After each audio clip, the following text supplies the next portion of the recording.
To every astronaut or spacecraft, the sun is a damaging source of radiation.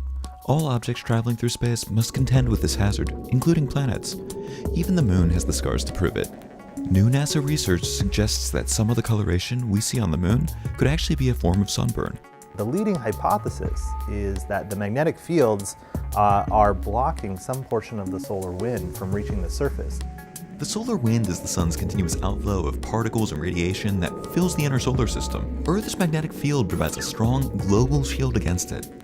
However, the magnetic field on the moon is much weaker, and it forms only small, localized bubbles of protection. In these spots, the sun's particles can be reflected back into the solar wind or funneled to nearby regions. The shielded areas under the magnetic field form pale swirls. Those bordering parts become darker.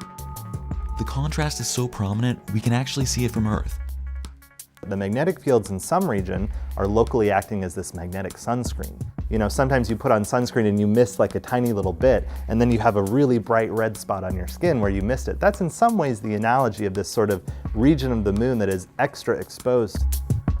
Unfortunately, the moon's patches of magnetic field are not robust enough to completely protect human explorers from the sun's radiation. But further study of lunar magnetic fields could lay the groundwork for future innovations. Well, what if we got a strong enough magnetic field that perhaps we could produce artificially? That's a question that I think remains to be answered, but the crustal magnetic fields on the moon and lunar swirls kind of provide a hint in that direction that we might be able to learn something about.